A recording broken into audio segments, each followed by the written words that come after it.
মাওলানা রুমি রহমাতুল্লাহ রচিত মসনবী হতে খুবই সংক্ষিপ্তভাবে দুনিয়াবি প্রেমের অসারতা সম্পর্কে একটু আলোকপাত করা হচ্ছে।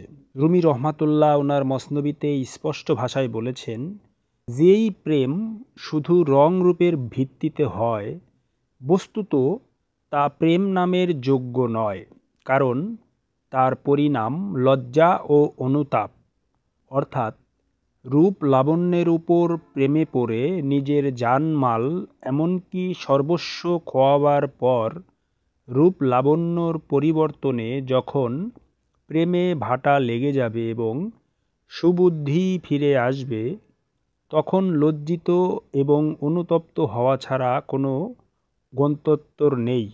তাই রুমি বলছেন, দাসীর সৌভাগ্য হতো যদি এই প্রেম আল্লাহ প্রেমে যা একরোখা স্থায়ী হয় সেভাবে রূপান্তরিত হতো, সে অবস্থায় প্রেমের বদনাম হতো না। সুতরাং সুস্পষ্টভাবেই রুমি বলছেন, যে কোনো প্রেম সেখানে যদি শুধু রূপ রঙের ভিত্তিতেই সেটা হয়ে থাকে, তবে সেটা কখনো প্রেম বলে গণ্যই হতে পারে না, কারণ সেটার পরিণাম ভালো হয় না। যদি কোনো প্রেম শুধু রূপ লাবণ্যের উপর ভিত্তি করে না হয়, তবেই সেটা বস্তুত প্রেম বলে স্বীকৃত বা গ্রহণযোগ্যতা পেতে পারে।